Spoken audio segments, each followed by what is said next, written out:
Hi everyone, thank you for coming to Wired Health and to the Access stage. I agree with Matt, this is obviously the most exciting stage. I'm Morgan Meeker, a senior writer at Wired, and we're going to kick off proceedings today with a discussion about fixing the gender data gap in healthcare. So that phrase, the data gap, it's just another way to describe kind of the blind spots and inequalities in healthcare research. And it's only really recently that I feel like we collectively are beginning to recognize kind of consequences of spending decades studying basically men's health far more extensively than other parts of the population. And part of that recognition is due to the rise of femtech, companies that promise to fill these data gaps with their own research and provide a kind of more tailored healthcare to previously less studied groups.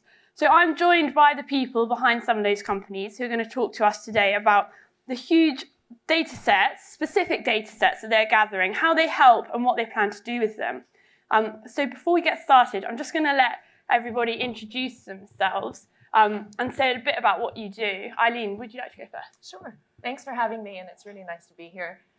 So I'm the executive director of Fertifa. We're a reproductive health benefits company, so we're primarily selling to workplaces in order to support those employees for their reproductive, hormonal, and sexual health. Great. Hi everyone, I'm Tanya Bowler and I started a company called Elvi. So our mission is to empower women through radical female-first technology, and we do that by looking at neglected issues in women's health and designing products for that. So we're currently in two categories. The first is pelvic floor health and the second is breast pumping. Hi everyone, I'm Valentina. I'm the founder of DEI, and we are a gynecological health platform that's centered around creating novel medical and diagnostic devices for two very trivialized areas of gynae health, period pain and vaginal infections. Great. And so I want to get a sense of, when you all started out, I mean, what did the research look like in your respective fields? I mean, Tanya, when you started LV, what did you find when you went looking for kind of the research backing to what you were trying to do? So I'm a researcher by background. I have a PhD in HIV teenage pregnancy. I'd worked a lot in sexual reproductive health. And then it was when I was pregnant for the first time and I realized there were lots of issues in women's health that I didn't know much about. So that's when I realized pelvic floor health was a very neglected area within the medical world. So I went around, I suppose with research, you've got different types of research which are needed at different stages. So first, obviously, is your consumer research, or also talking to experts, like, is there a problem here that needs to be solved? The answer was yes, there was technology that existed. And then sort of moving on to the product research, which is, how are you going to design a product which solves the problem? So for us, the first product was the pelvic floor trainer, and it needs to fit inside the vagina, which obviously 51% of the UK population have. And as a diligent researcher, I went to look at what existed in terms of how we could design a product which would therefore be comfortable and convenient to use. And I think what was just really shocking, and I think is also symptomatic of this area, is that there were only about 5 studies around the vaginal anatomy at that time, and some of them were very old-fashioned. So there was a complete lack of data, and I think because a lot of women's health issues are quite taboo, it means we don't talk about it, and therefore the consequences are, not so much data, research, funding, innovation, and so on. And that was 2013, is that right? I mean, Valentina, DEI was founded 5 years later, and I mean, does any of that sound familiar to you? Was it different by the time you came into the space? Very, very, very similar. I didn't expect when I was first founding DEI that we would have to conduct as much research and clinical trials and innovation as we ended up doing. For example, for the design of our tampon, I thought that we would be able to just work with some of the existing tampon manufacturers, but through research and meeting with industry stakeholders, I realized that tampons are one of the last greatly monopolized industries out there. So whether you're buying organic or non-organic, they're all made on the same machine in the same facility, and that's why all tampons look and perform the same. So when I first fundraised and when I first started DEI, I definitely didn't tell anyone that we were going to build an entire manufacturing facility by ourselves and machines. But apart from the gap in design engineering and product design for women and for vaginal health, what we discovered is one of our central theses is that you can use the vagina for drug delivery because the vagina is highly absorbent, it has the vaginal mucosa, but it seems that it's the safest and most effective way to deliver medications in women because when you deliver medication vaginally, it doesn't get recycled through the liver, but only through the kidneys and the pelvic floor. You can deliver a lower dose, the effect kicks in quicker, so there's lots of advantages, but there were only like less than 5 studies on using the vagina as a drug delivery mechanism. So then we had to conduct all of our own clinical trials as well as product design work. And that's really hard to fund with venture capital. I think venture capital is a very, very imperfect mechanism for funding gynecological health and medtech in general, because the expectation is you're going to produce returns within 7 to 10 years. And that's how much you need to design a new product and to clinically validate it. So what we're doing now is combining grant funding with venture capital. So we can use grant funding for R&D and CapEx, and then venture capital for operational expense and marketing. And you're both talking about coming along into your respective fields and finding 5 studies. I mean, just for context, I mean, what happens if you go into like a much more established field? How many studies have you got to look at? Yeah, I mean, in men's health, so erectile dysfunction, I think there's 5 times the number of studies in erectile dysfunction versus premenstrual syndrome, even though erectile dysfunction only affects 19% and premenstrual syndrome 90%.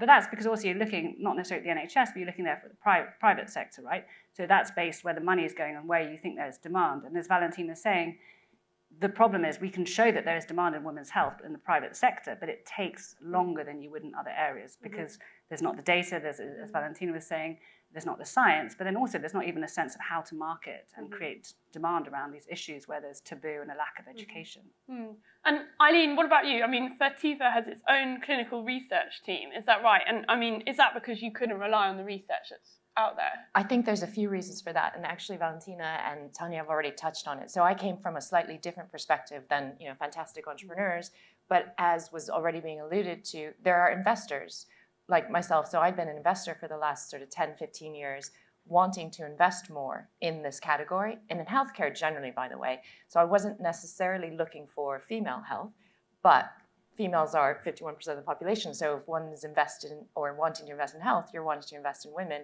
And I realized there was just a dearth of information about it. There was not enough capital going into it. And it's because for a lot of investors, there was not enough quantification of the opportunity, even though as women, we would argue that you don't need data to tell you how much information and opportunity there is.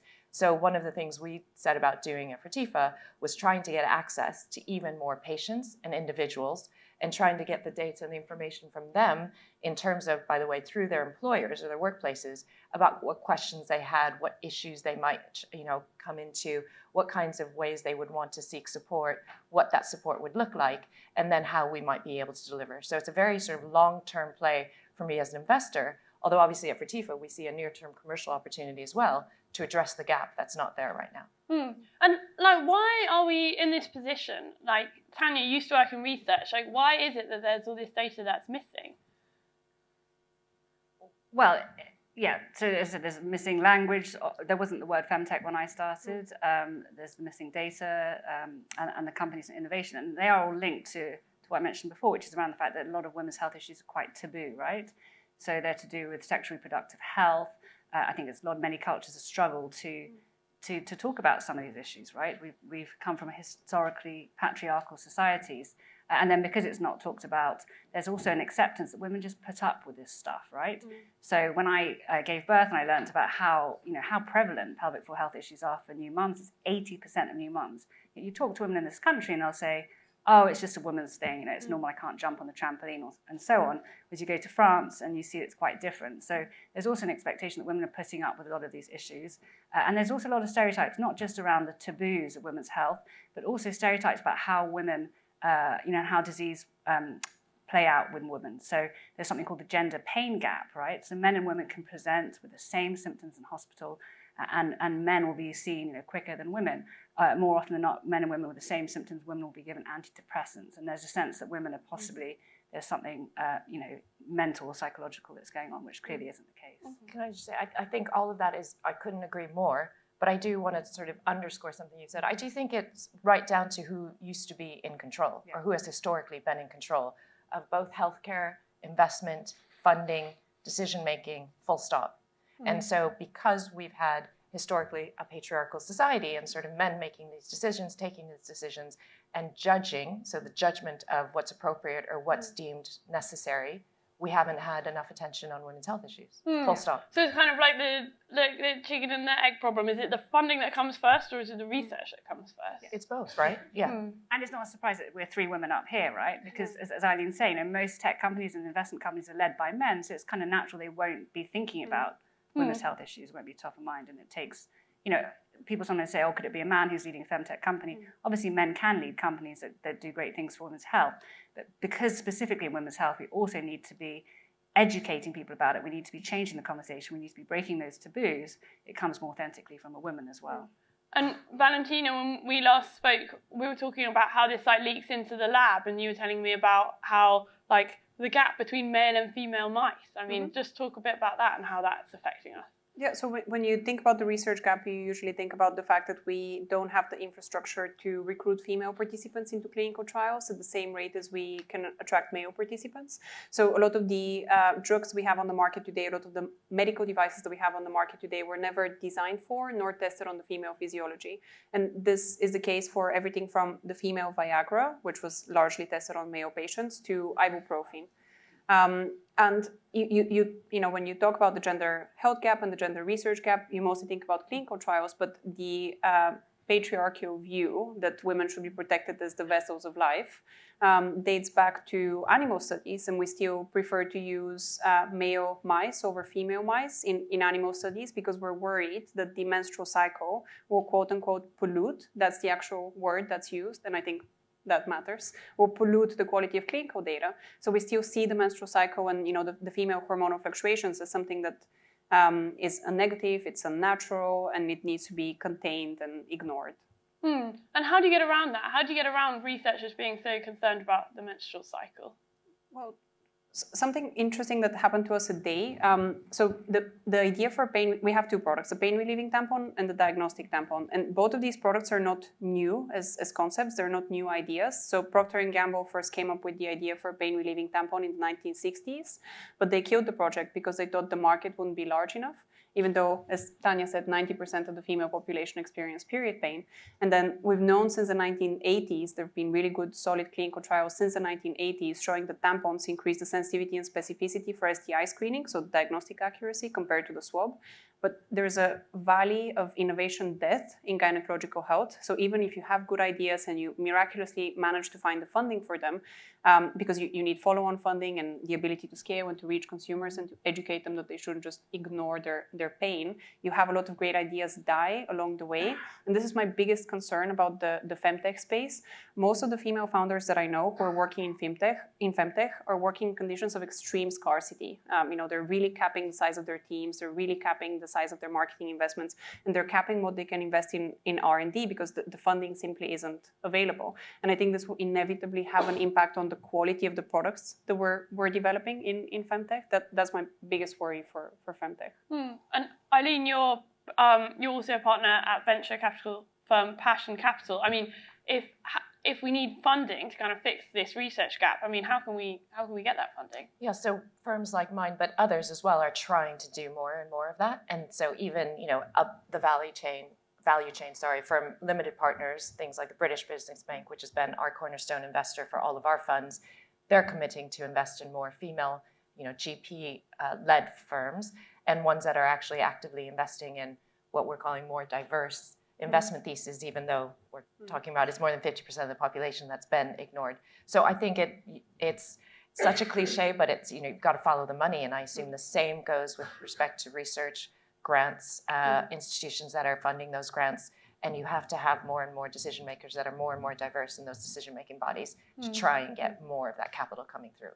Okay, just a reminder for our audience, I'm not the only one who can ask questions here. If you want to ask a question, you can go to slido.com and the hashtag is WiredHealth2, and we'll have some time for questions at the end. Okay. Sorry, just to add, I think, on the research side, as well as what Eileen and Valentina were saying, in the same way we look at the gender pay gap, right? So when you hold companies to account on gender disaggregated data, then that's a sort of naming and shaming element to it. So similarly with clinical trials, there's guidelines now saying that you should have gender parity in clinical trials, and yet that's not the case for some of the reasons Valentina said. It's seen as too complicated around menstrual cycle and too costly. But research institutions need to be held more to account on that. And similarly to what they were saying in terms of startup and funding, it is critical.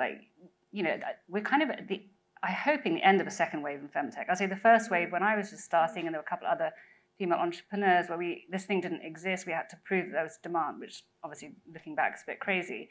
And then the second wave, the last sort of 5 years, has been amazing. There's been this huge plethora of founders starting so many different issues in women's health because it's so many white spaces. And yet, as Valentina was saying, the last 18 months have been very, very hard for this space. So we're seeing funding dry up. We're seeing good innovations falling, and hopefully they will get to another stage where VCs are able to see. Venture capitalists often say patient capital. They all like to say they're patient capital, right? I've not yet met a single VC who is really. Are they? How do we get to a point where VCs are more patient and allow more experimentation and failure around both the science side and the commercialization? You have to have more diverse investment committees. Right. So I think even though the investment community has gotten better about having more female associates or more diverse, full stop, so ethnic diversity as well, different social classes, different pathways, with associates, analysts going to the events and trying to curate greater deal flow, I think the ultimate decision-making body, again, the investment committees, are still very, very homogenous, unfortunately. As we read in Sifted last week, where a prominent VC investor said that it's too costly to train female investors, that it would cost him 20 to 30 million, so therefore he couldn't do it. I mean, we could go so many places here. Yeah. But I would say that doesn't even surprise me as much as, because I believe he was very poorly articulating something he genuinely believed and is flawed, but lots of people believe. I think what's even more harmful to more women in investments and in finance is the fact that we have well-known individuals who have been actually investigated, publicly investigated, called out, and yet internal investigations clear them and they continue holding positions of great responsibility and controlling investment dollars in investment committees. I think that's worse, because then I don't know anyone who wants to go work at that firm, and it sort of perpetuates. I think that's even worse than people saying flawed sort of logic about what it takes to bring in people. Yeah. And I mean, we could talk for so long about the problem, but I also want to talk about what you are all doing to kind of fill that data gap. I mean, each of your companies have amassed kind of industry-leading amounts of data, and I want to talk a little bit about that. I mean, Tanya, do you want to start? What type of data have you been collecting to build your products, and how did you get that data? What does it look like? So we have a data science and a user research team, so we're continuously essentially making sure that our design products are around putting women at the center of that design, which sounds really blindingly obvious, but actually most medical devices are not designed in that way. And that flows through not just on the research side, but even, for example, our engineers. We have a lot of engineers from Dyson because we thought, well, why not get somebody who's great at redefining consumer category and look at a neglected women's health issue. But yeah, we use the data. I mean, we have a certain design tenet, so it's always about accuracy and convenience, and it's just about constantly, obviously privacy and security is really important for our users, but making sure the data is then feeding back into improving the product. That's kind of your level one, I'd say, of product research. And then the question is also more the clinical trials, say Valentina's talking about, which might also is important in terms of regulation, right? When you're innovating, we designed the first silent wearable breast pump. Can we get a different insurance payout in the US? Or our pelvic floor trainer is available on the NHS. We need to show a lot more in terms of effectiveness. And then I think the last tier, which is so important and yet hard to do as a startup, is the research collaborations with universities, because we do have huge global data sets, and it's then trying to help not just, startup world is very short term, day to day, hour to hour almost, but working with universities to look at some of that sort of longer term research. So how do you approach that? I mean, you're a company, you have your own priorities. Like, how do you approach working with researchers who might have kind of different ideas? Yeah, it's difficult also because my background was in research, right? So I used to run trials in sub-Saharan Africa and HIV, and I just got very frustrated with how slow they were working with government. So I think, even it's a balance, right? Because if you're doing too much research collaboration and you're not looking at your bottom line, then you're not building the platform you want to build. So we've taken an approach of we will look at research collaborations as long as the university is sort of taking the lead. But we wouldn't, for example, it wouldn't make sense for us as a tech startup to be running large-scale scientific studies. Valentina, does this sound familiar? Because you're also working with academics, is that right, with your data? Yeah, we haven't necessarily yet encountered the issue where academics want to work on something that we're not interested in, because there's such a wide variety of academic specialties, and there's such a hunger for data and for good quality data on gynecological health outcomes, so what causes gynecological disease, how to best treat it.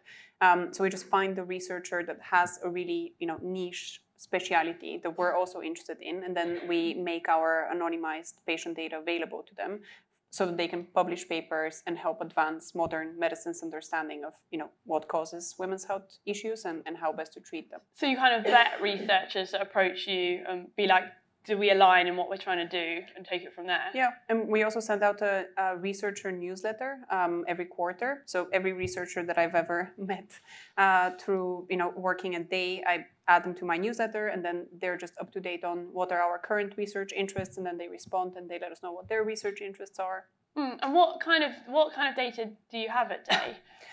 So two main data sets. The first one is on what causes period pain, so endometriosis, adenomyosis, polycystic ovarian syndrome, chronic pelvic inflammation. And then the other data set is around the relationship between the vaginal microbiome and different gynae health outcomes, so menopause, miscarriage, ectopic pregnancy, preterm labor, chronic pelvic pain as well. Okay. And Eileen, Fertiva carried out what you described as the biggest ever survey on workplace fertility. I mean, tell me about the data sets you got from that, and how do you approach sharing them? Yeah, first of all, I'm really proud of what the team was able to do there. And we did that with Fertility Network, which is the largest charity in the UK around fertility and infertility challenges. I will say, though, it was a low bar. And so it's an embarrassingly low bar for all of us in the sector, because just the fact that we were able to get, near to 5,000 respondents made that the biggest ever survey in UK history. So we have been trying to do more of that to try and get more data. But then the other real principal point of our model is that we're trying to work with workplaces to try and get access to as many individuals at a time as possible. It might be the case that we could have started supporting 100,000 individuals if we'd gone individual or the consumer route, but we felt like it was much more efficient to go to workplaces and then get access to their populations and patients that we serve in that way. And so that's the way we're trying to really get as much information about what we should be delivering and what people are missing out on today. And I mean, we've all spoken about kind of like femtech companies needing to go further, like the gap in kind of women's healthcare research. I mean, if you collaborate with researchers, what's each of your approaches with collaborating with other femtech companies? I mean, is that just something you can't do as a startup? Or is there an element where you feel kind of like the burden of responsibility because of the space that you're in? I would have thought everybody's open to that, because I think everybody is resource constrained. And so to the extent that, anybody can help sort of leverage what everyone else is looking after, I think we'd all be really keen to do that. And we've had lots of conversations about that, and I know that. Yeah, totally. It makes good commercial sense, right? I think for a lot of femtech companies, what we found is because you're trying to educate people, right? You're trying to get people to think about a health issue they've not thought about, right? The traditional route is through doctors. A patient goes to a doctor, they tell them about this health issue. That's kind of hard to do these days in the UK, given what crisis the NHS is in. So we find, and I think other femtech companies do too, that the easiest way to amplify your message is through social, right? And then there, partnering with other femtech companies just amplifies that much more. And I think it's really important to do that for another side reason. So, for example, in our period pain clinic, we recommend the pelvic floor trainer to people that have chronic pelvic pain, which can be associated with also having poor muscle health in your pelvis, which has helped me when I have investor conversations with people that have invested in your company. They would, Tanya, so LV, they would usually say, oh, I can't invest in Day because we've already invested in LV. I'm like, they're not competitive in any way.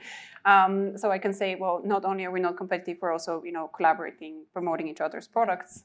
So that's a nice way to ease concerns that you can only invest in one femtech company at a time. Okay. We've got loads of questions. If you want to submit your own question, you still can. Hashtag WiredHealth2 on Slido.com. Okay, we've got one specifically for Valentina.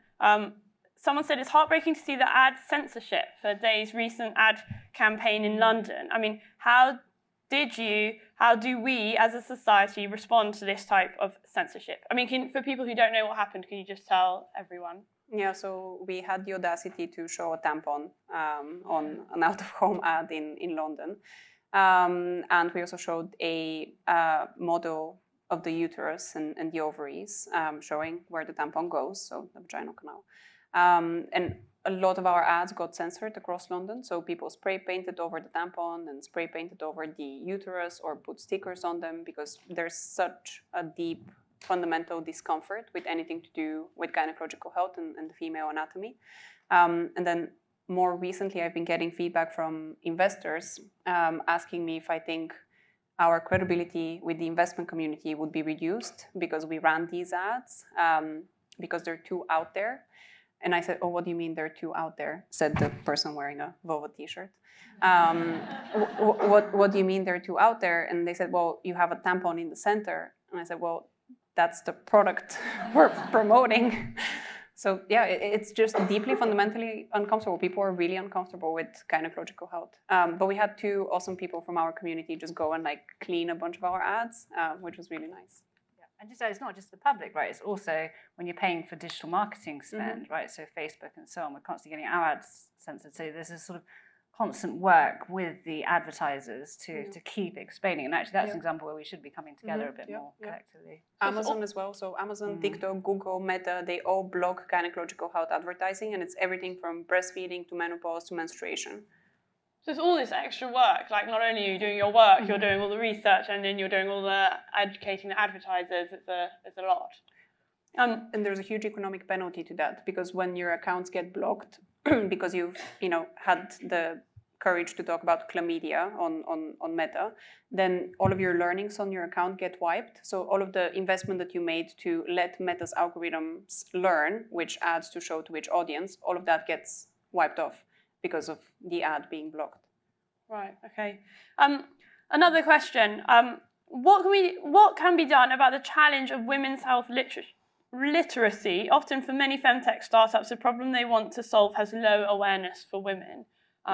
Eileen, what do you think?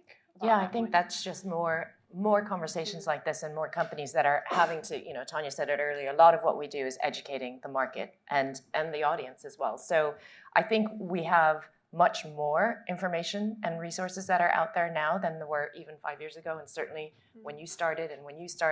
And so we're getting better, but again, that's another very low bar. And so the best we can hope for is that we continue to see more and more conversations and more content being created. Tanya, do you want to add anything? Yeah, I would, because we all have to experiment with different things, right? We don't know what the right marketing strategy is or the demand generation or whatever it is you want to call this education gap. I think we find, like, if you think about taboo, it's something that's stigmatized, it's negative, it's got shame associated with it. So what we find works either if you can turn that shame into like anger that we as women don't have control of our bodies, or there's something that our adverts have been banned and so on, or even what works even better, which we've managed to do more with the breast pump than say pelvic floor training, because it's difficult still. Pelvic floor health is way more taboo than breast pumping. With breast pumping, it's gone from something which was embarrassing and women felt negatively about, and we turned it into something positive, right? So any taboo, if you can switch it from negative to positive, then it becomes shareable. And that's the only way really to scale, because you can't go around educating every individual. So that's kind of our secret sauce in terms of what we try to do at LV. Okay, amazing. We've run out of time. Thank you, everyone, and thank you, everyone, for your questions.